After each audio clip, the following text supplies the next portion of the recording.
Mas baratong sibuyas, mababakal na ngunyan sa mga merkado publiko sa Kabicolan.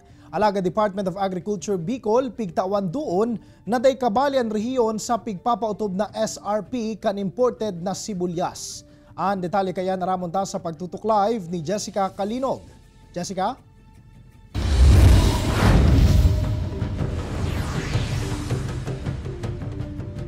Jessie, susog sa ipigluwas na Administrative Circular No. 5 kan Department of Agriculture sa laog din 60 days makalihis na isa publiko epektibo ang 125 pesos na suggested retail price para sa mga imported na pulang sibulyas. Alagad ang presyong ini sa National Capital Region sa nasubuot maaprobitsaran. Sa paglaog kan pigtugot na imported na sibulyas sa nasyon, nagpaluwas din suggested retail price ang Department of Agriculture para sa pagpapabakal kaini sa mga merkado sa NCR. 125 pesos na SRP ang ipapautob poon sa aga, Pebrero 8, para sa kada kilo kan medium asin dakula na sukol kan imported na pulang sibulyas. Antes pa man maging epektibo ang SRP, nanotara na ang pagbaba kan presyo kan pula asin puting sibulyas sa Bicol Region.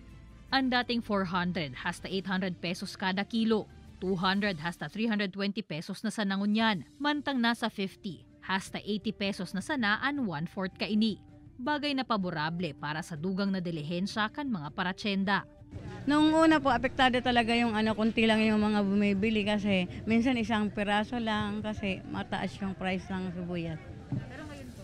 Ngayon po, may 1/4 na nakakabili kasi bumaba na. Naglalauman ang mga paratsenda na sa mga masunod na semana, urog pang mababa ang presyo kan sibulyas. Sana bumaba na kasi kawawa naman yung consumers. Minsan nga naaawa ako sa bumibili.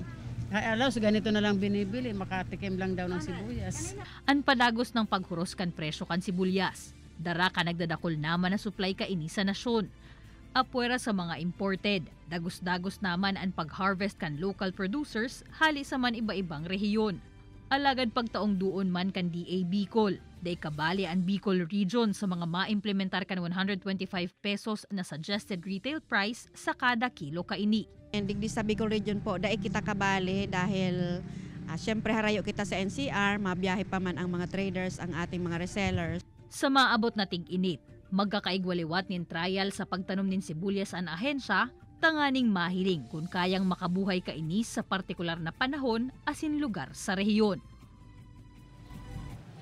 En kaso man, Jessie, na magtrayumpo itong gigibuhon na trial kan DA Bicol, asin dagos na kitang makaprodusir ng sibulyas sa laog sa nakan rehiyon, magiginda kulang katabangan man ini para sa mga paraoma, taday na ninda kaipuhan pang magbiyahe nin harayo, tanganing makakuasa na nin supply kaini. Kaya buot sabihon, apwera sa hababaan gastos ninda sa produksyon, dugang na dilihensya man ini para sa inda, asin makakabarato man ang mga Bicolanong konsumidor.